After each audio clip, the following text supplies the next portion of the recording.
Buckle up, everyone, because today we are diving headfirst into one of the craziest Champions League matches I think I've ever seen.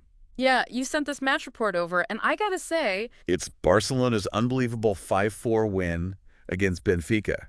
unbelievable is We're right. breaking it all down, folks. Yeah. The highlights, the lowlights, what this means for both these teams moving forward. So Let's get into it. let's do it. So we've got Benfica playing at home. They've got that home field advantage. They're known for being so strategically sound on the pitch. Right. And then you have Barcelona, who really needed this win. Yeah, they needed this one bad. After kind of a Champions League slump recently, Yeah, for sure. tensions were high, but I don't think anyone was ready for just how wild this match got. No, you never really know with football, though, do you? Never a dull moment. Right. And speaking of not dull, those first few minutes were absolutely insane. Crazy. I mean, Benfica scores in the first 2 minutes. Like right out of the gate. Erdigas can, Yeah. with the laser-focused cross right to Pavlidis, and bam! Oh. What was going through your mind when that happened? Did you think, oh, Barcelona's in trouble? But it definitely wasn't the start they wanted, that's for sure. You could Well, just see how sharp Benfica was. Their movement, their passes, everything was clicking.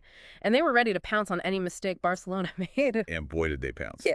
Barcelona did get a penalty kick pretty soon. Yeah. After that, Lewandowski, doing what he does best. Yeah. But looking back, it just felt like a temporary sigh of relief, not like, oh, okay, they're back in this. It was a Band-Aid on a much bigger issue. Exactly. That first half for Barcelona was just shaky. So many defensive errors. I mean, Szczesny particularly, Yeah. he just wasn't himself. It was a collision with Balde, then the foul that led to Benfica's penalty, and then letting Pavlidis get that hat trick. It was a rough one for him. It was. Mm-hmm. You just don't see those kinds of mistakes at this level of play. It makes you wonder what was going on there. Was it nerves, maybe some tactical mismatch, or just one of those days for Szczesny? Yeah. All of the above, maybe. It's hard to say for sure without being in the locker room. I think Barcelona's coaches are probably dissecting all of that right now as we speak. Yeah. I mean, fatigue could have been a factor. Their schedule's been brutal. There could be holes in their tactics, too. Maybe Benfica's pressing was just too much for them, throwing them off their game. And, of course, sometimes even the best players just have an off day. It happens. It does. Yeah. And it's not like Barcelona wasn't creating any chances. No, they had their opportunities. Raphinha missing that wide-open shot. Koundé and Yamal not quite finding the net. It had to be so frustrating for the Barcelona fans watching. Oh, absolutely. You could practically feel the momentum swinging in Benfica's favor. They were on fire, and Barcelona was struggling to keep up. But then something really interesting happened. Here we go. It wasn't some amazing strategy or a superstar play that turned the tide. It was an own goal. I was going to say, you got to talk about that own goal. It was Trubin's goal kick, Yeah, ricocheting off Raphinha's head and going right into the net, like something out of a movie. right? Total fluke. Yeah. But did that kind of weird goal somehow re-energize Barcelona? I think it did. It's funny how sometimes these totally random things can completely change the vibe of the game. I mean, obviously it was bad news for Benfica, but for Barcelona, it was like a shot of adrenaline right when they needed it most. Even though Benfica answered back almost immediately to make it 4-2. Oh, yeah, they weren't letting up. At that point, I was like, okay, it's over. Yeah. No way they're coming back from It that. would have been easy for them to just give up, especially after that first half. But what they did in those last minutes, it was pure resilience.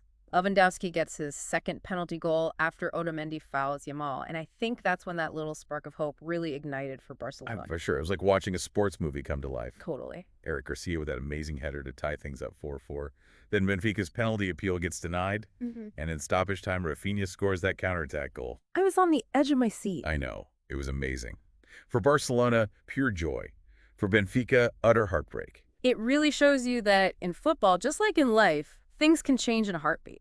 Benfica thought they had it in the bag, and suddenly they're scrambling. Barcelona had that fire in their eyes, and they just went for it. So what does this result really mean?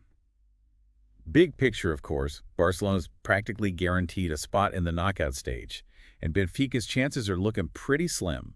Yeah, that's the immediate impact. But what about the mental side of things for both teams? That's the real question, isn't it? For Barcelona, this could be the turning point. They proved they can handle the pressure and come back from a deficit.